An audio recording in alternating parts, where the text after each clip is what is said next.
Hey everybody, welcome back to the channel. Thank you for tuning in. Today's gonna be a bit of a fun day with the R33 GTR, in that I'm finally doing my second modification. For those of you that have been following the channel, you know I've only really made about one change to the car, and that's when I installed the Nismo shift knob. The car originally came with this really big, clunky aluminum shift knob, and really didn't care for it because it was a little tall and it was red and aluminum, which here in Southern California, not a good idea when you hit summer. So I switched it out for the Nismo shift knob because I'm a bit of a fan of it when I had it in my R32. But really, that's all I've done to the car except for working to try and clean it up and fix all the things that the previous owner did wrong. But today, finally doing another modification in that I'm trying to bring this 1995 up into 2025 technology, in that I'm installing a double DIN stereo. For me, I kind of felt like I needed the double DIN because one, it'll let me see my maps on the double DIN. It also has hands-free calling. And California just passed some laws that you can never touch your phone while you're in the car. That means that even if the phone's not on, even if you're just doing something with maps, if the phone is in your hand, they can ticket you. So I want to make sure I do anything to make sure that that phone is just not in my hand. I can run everything through the stereo. So that's what we're going to be doing today.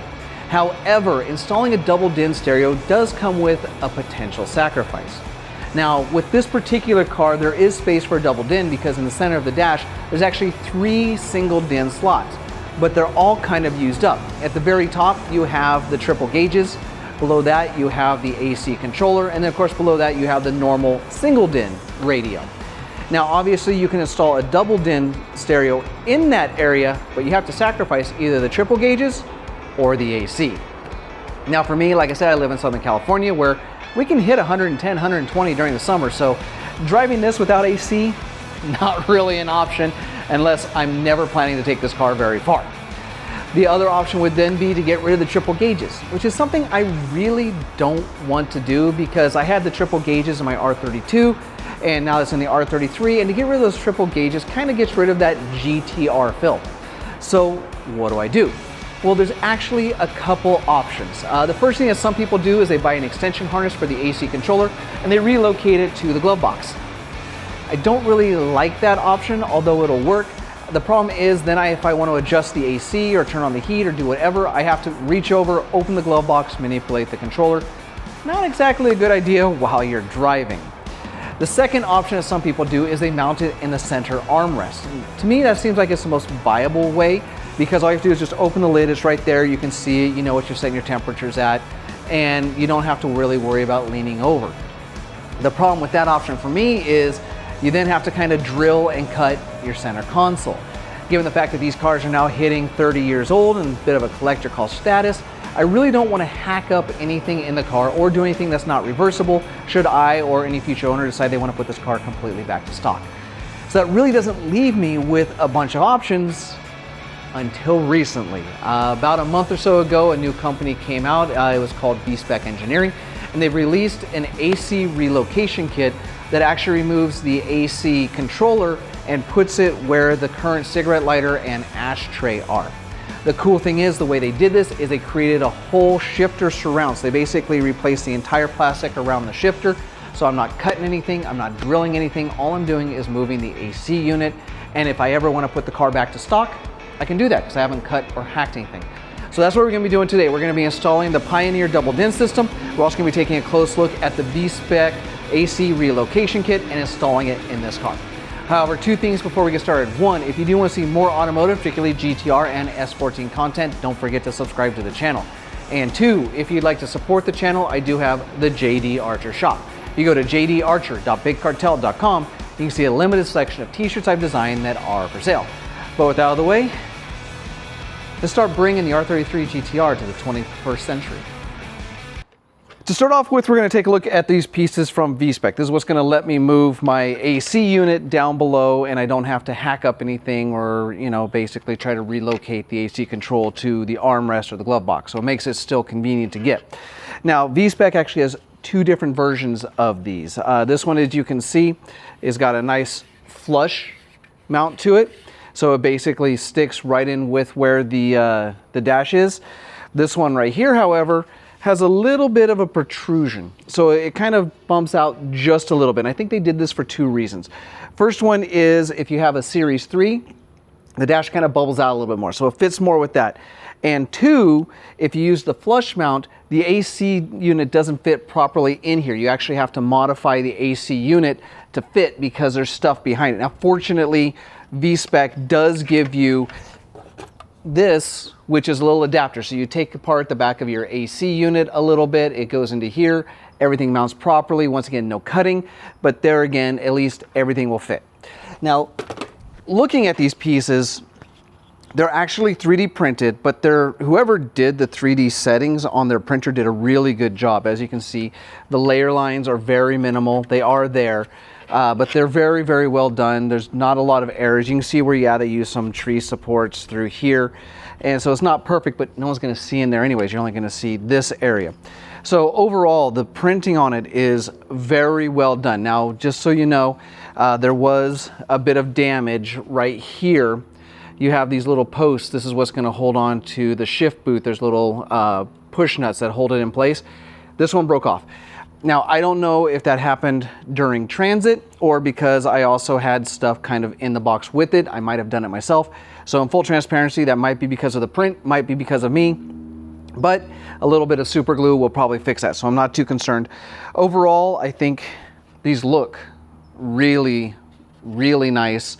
If you are wanting to do a double DIN system in your R33 and you want to keep your AC unit visible where you can get at it real easily, so far I recommend these. Apparently these are printed with a carbon fiber based filament. So when the car gets hot, because obviously, you know, Southern California, we get 110, 120 degrees. It gets even hotter in the cabin. Things like these can warp, especially when they're 3D printed, but they seem to think that these will hold up. And of course, you know, maybe in a year or so, I'll do another review of these, make sure that they're all still where they're supposed to be. But what it is, I'm gonna pick one of these, figure out which one I think looks best according to me, and we will move forward. Since we're dealing with electronics, first thing you wanna do is, of course, disconnect the battery. That way you know if any like wire makes contact with the car, you don't end up with a short, pop-in fuses or anything like that. Fortunately, the customs stole my back cover, so I don't have to worry about taking all that off. The battery's right there. So I'm just gonna disconnect the ground here, and we should be good to start moving forward. There we go. As a bit of a note, don't forget, as with any one of my videos where I show you how to work on any car, any product or tool used in this video will be linked in the description down below. So if this is something you want to do to your car, you can take a look at that list, make sure you have everything you need before you get started. That way you never find yourself in a situation where you've like taken half of your car apart and realize you're missing some sort of tool or product and you're looking for a last minute ride to like Home Depot or like AutoZone to get whatever it is you're missing. Also, there'll be links in the description down below to all of the products as well, including the VSpec AC adapters. That way, if there's anything you need, you just click on that link. It'll take you where you need to go to get whatever you need. Fortunately, with this job, pretty much all the work is going to be right here in the car. So, you know, at least we're not out in the direct sun. We got a little bit of coverage. It is going to be hot today, so if you see me sweating, realize that it is Southern California. It's going to probably be about 97 to 105 degrees, but at least we're in some shade. But yeah, we're going to start taking this dash apart. I'll show you how to do that, and hopefully get this all done in one day. Fortunately, taking the dash apart is a really easy ordeal. First thing is, you just take off the ashtray here, get that out of the way, and then you've got two Phillips head screws right here. That's what's holding this lower cover in place.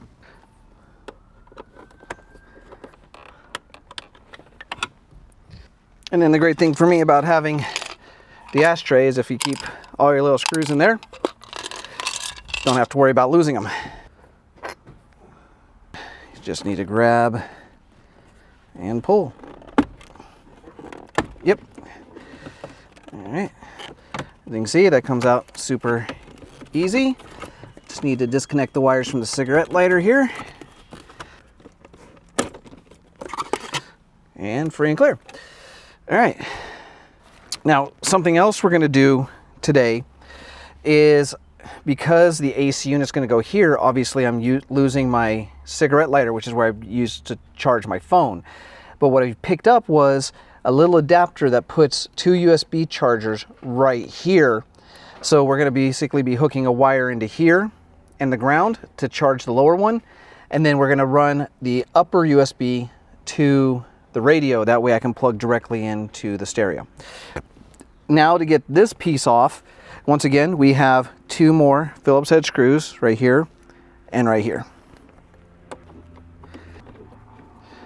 Now the next part is pretty easy, if not a little nerve-wracking. So it's only held on with the 2 screws, and the rest are all clips. So you just want to kind of carefully start prying this plastic up.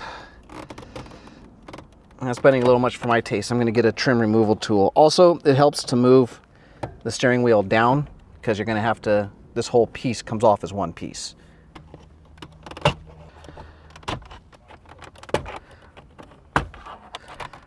I gotta admit, this trim removal tool is making me feel a little bit better about not breaking this, because it is 30 years old. Now there are gonna be some hookups back here for the electrics. You got your, of course, your clock, your emergency hazard, your rear defrost, and apparently one of these is held on with a Phillips head. So once I get this all loose, I'll figure out which one.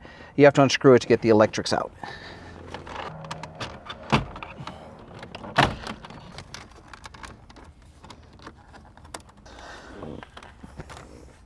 Ah, that's what they're talking about. Okay. All right, so the piece that has the little screw that you need a little stubby for is the in-cabin temperature sensor. All right, so the dash is out. Obviously, it needs some refinishing, but we will be doing that another day. Basically, get all this rubberized paint off that's coming off anyways and give it a nice, good paint.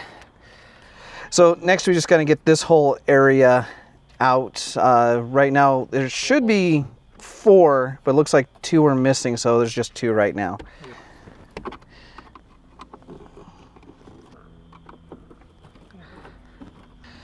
Now this whole section should come out. Oh, I guess I didn't need to undo those top ones. All right, so here is for the AC unit.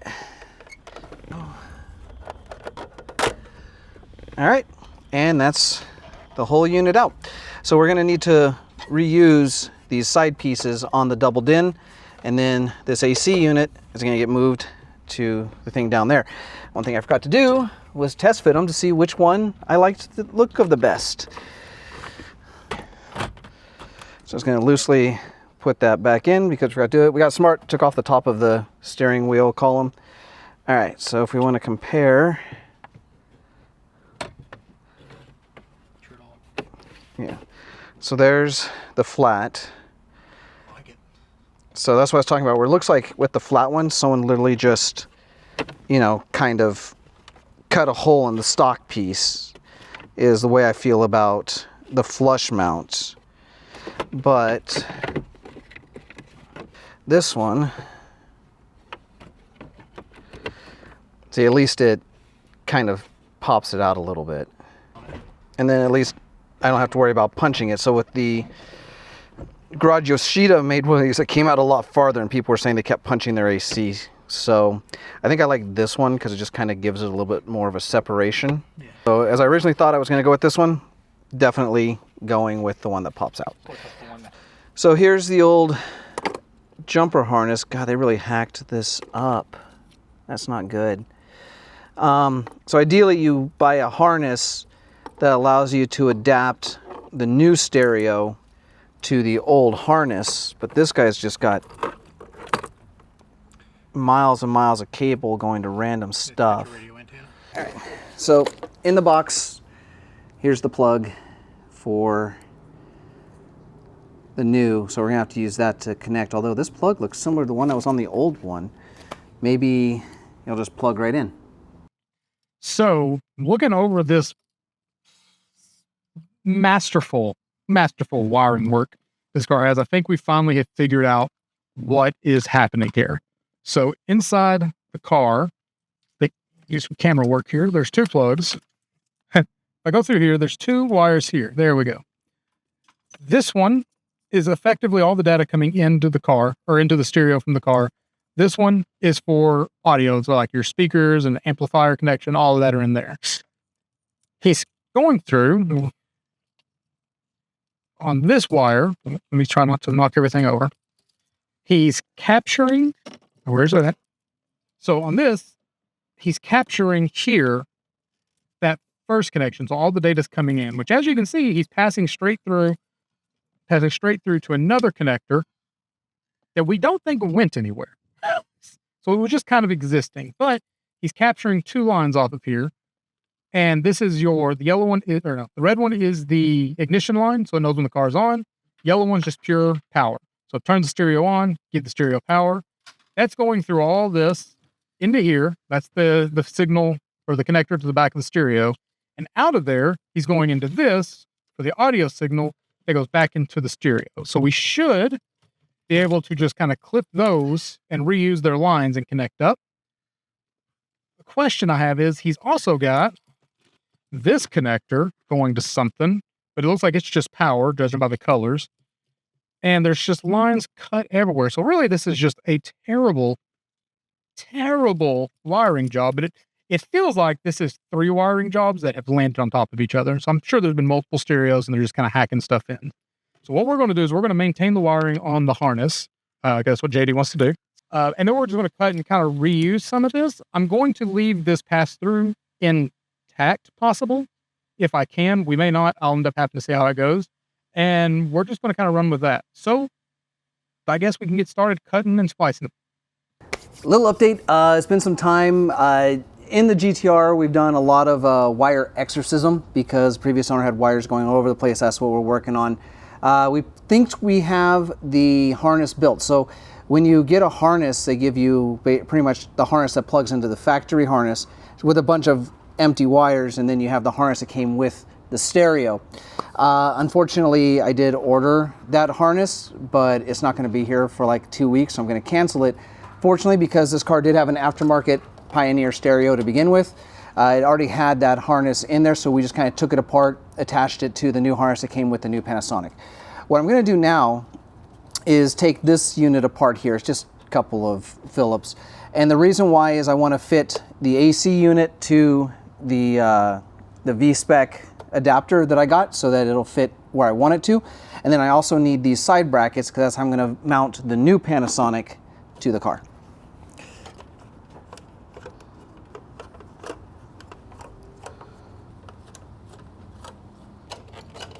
All right, and there is the AC unit. So when we're going to install it into this, let's see here. Do I need to take those off?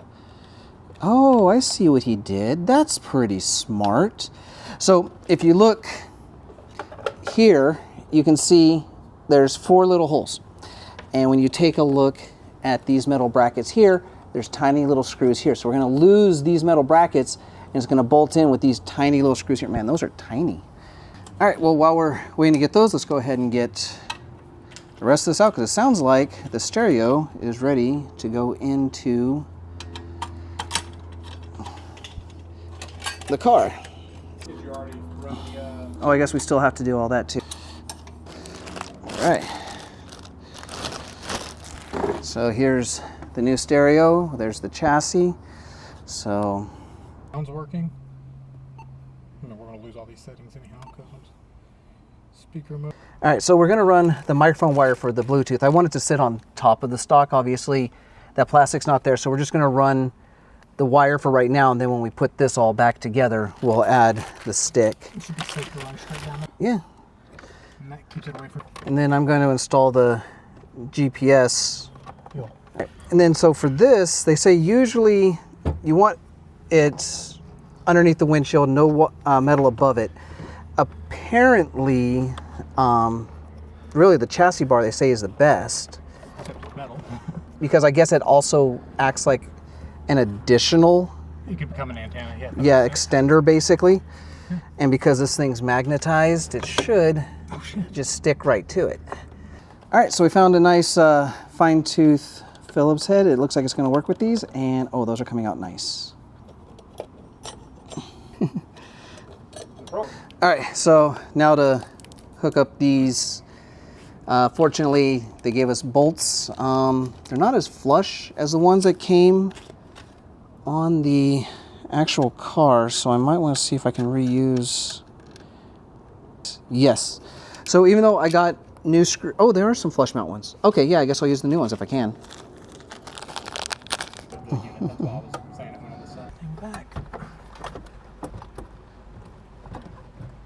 That looks like that's probably correct. Looks like it's pretty flush with the gauges. Yeah, that's good. All right, so I guess we just need to hook up everything and get everything all fired. Now the thing we probably will want to do too is you're seeing right here this USB adapter that I basically hooked up to the cigarette lighter. This is a cool little adapter. It's just USB to power. And the reason why is I'm running the USB adapter because we have the AC unit that's going to be getting rid of the cigarette lighter to that hole that was in the dash up here. So we're going to be hooking up one USB to that and then the other to the back of the stereo, and then that way I can directly wire into the stereo and still charge two phones. I decided to come inside for this next part just to kind of get out of the heat and, you know, kind of work in a nice table here so that, you know, things don't get lost. Ran into a slight issue with this piece. Now, originally VSpec advertised where if you run this piece that has the little part that shuts out a little bit so it moves the AC this way, you should be able to install this as is.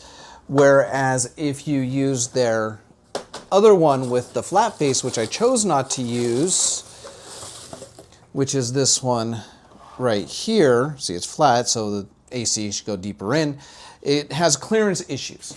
So they came up with this little adapter here so that you can run the flat one by basically taking apart the back of the AC unit here. Now I tried to install this just to kind of do a dry fit and this wouldn't fit. This back part here is not clearing. Now I don't know if it's because maybe they tried this on a Series 2 or 3 and I have a Series 1.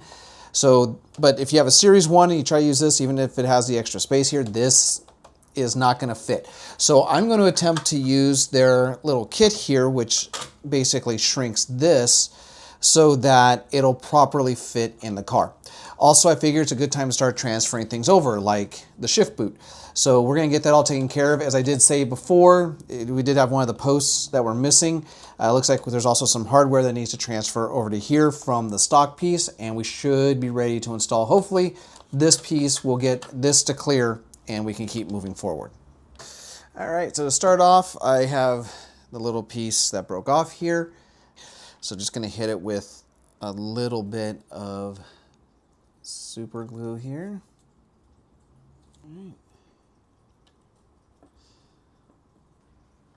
All right, go ahead and put that aside to let it dry and start stripping the stuff off the stock piece. Removing the shift boot's actually pretty easy. They just have these posts here and they're held on with basically what are called push nuts. They're these guys right here. I've already gotten the majority of them off just because, you know, I got a little antsy. And it's really easy. You just need a little flathead. You can pretty much pop them off. Really cool. VSpec did send us new ones if we want to use them, or we can use the old ones. And then, yeah, the shift boot basically just pops right off of those posts. And out it comes and ready to go to the new piece. Now there's something else we do need to grab from this piece as well, and that is these little clips right here. Now really cool that VSpec included mounting places on their new piece for those, so we can just go ahead and transfer those right over. I'm going to note that if you notice, the orientation on these is like this, so I make sure when I put it on the new piece, they're facing the same direction, so they grab the car correctly. All right, so this piece is now done. I can go ahead and put this away. We no longer need it. So the super glue is still setting on the new piece, so I figure now would be a good time to start working on getting this piece shrunk down with their adapter, and hopefully that gives us the clearance we need to clear the car. Now, when you take this apart, make sure you save all these little screws. You're going to need these to install it. Now, these side ones have always been removed because I tried to install it in the piece originally. I do have them set off to the side, but if we want to get this back piece off, it's very, very simple. We have these two screws left. There were the original 4, and then there's these tabs right here that you just kind of pry up on. Some people use a screwdriver. It looks like I can use my fingernail. So let's go ahead and get this apart. So that's all loose, and you got these clips right here, which, all right. So there's the top part.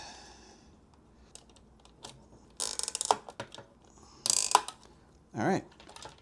So that comes apart real easy, and here is the circuit board right there. So let's go ahead and put this off to the side. And now we need to mount this circuit board to this adapter. So really cool. As you can see, there's this little shelf right here that it kind of slides into. And then there's two holes. If you can see, there's one right here. There's also one on the back side here. So all we've got to do is take some of those screws that we originally were in the AC controller here and basically install those on that.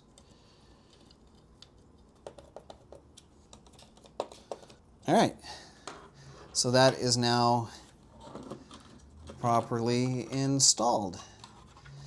So next thing we need to do is put the cover on.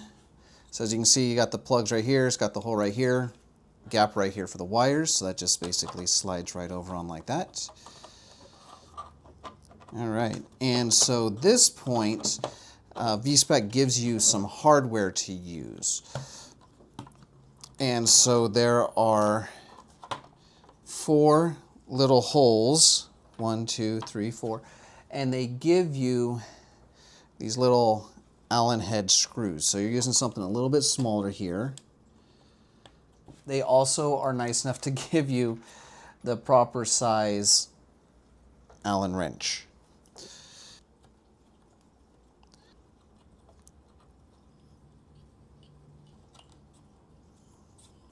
All right, so this is pretty much ready to go in. So the way it looks like it works is it attaches to the back of the system like this. So as you can see, it doesn't stick out as far this way. I am concerned that this sits down as far low as it does, but we will definitely take a look into that. So remember I talked about making sure the orientation of these clips is the same, because the stock piece has these little extra pieces that stick up and make it so this only fits on this way, so it's rectangular instead of square. This piece doesn't have it, but like I said, as long as you were paying attention to the orientation, you should be fine. Yeah, now it seems like the super glue is pretty darn strong on that. I mean, if I push on it too hard, it might come off, but let's go ahead and try and put on the shift boot. Now the shift boot, if you notice, at least this one, the way it's stitched, obviously it's aftermarket, it's got red stitching. You'd probably want the stitching facing towards you. There's none on this side. Plus, there's these little extra grooves right here, which are what go around these posts right here, which means you don't have to worry about putting this sucker on backwards. You just pretty much gonna try and be a little extra careful with that one. So you can toss the one that broke, and so everything lines up. So let's go ahead and get these push nuts. As you can see, you just push them down, they lock into place. Here again, I'm going to do the one that broke last, just to give it a little extra time to dry, even though it probably doesn't need it. I'm reusing the stock push nuts because I want to save the new ones in case I need them, because this shift boot's going to have to come off one more time. So as you can see, even though this is a really good piece, it's really clean, there are still some layer lines. And obviously it doesn't match the finish on the dash. So what I'm going to do at some point in time is the dash needs to be refinished also. So I'll be pulling this and the dash to sand them, paint them all the same color so they all match and have the same finish. So this will be coming off again in the future. And there we go. Shift boot is installed and secure. We got those. So now it's time to put the actual AC piece in. Slide that piece in first.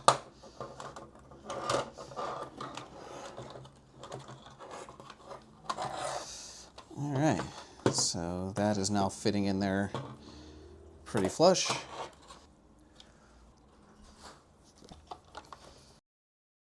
But there it is, all together and ready to go into the car. All right, so here we are in the car. Time to see if this all fits. Like I said, my biggest concern is that this just sits down, but obviously saves some space here. So let's go ahead and see if this all worked. Now the tricky part here is you got these three nubs that need to fit underneath. Oh, there we go. Cool. That worked. And then push the clips, and there we go. Ooh, that fits pretty smooth. Not seeing a lot of gaps. So far, looking pretty good. All right. Here we go. Moment of truth. So up here is a cool little adapter I used. But let's go ahead and fire it up and see if everything works.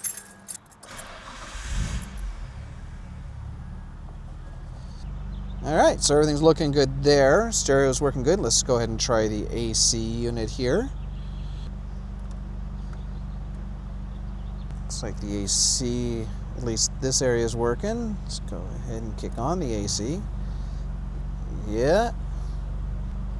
All right, so actually this does fit and this does work. So, and then I had to make one final modification to the stereo. A little bit of a custom wallpaper there. I got off a ChatGTP.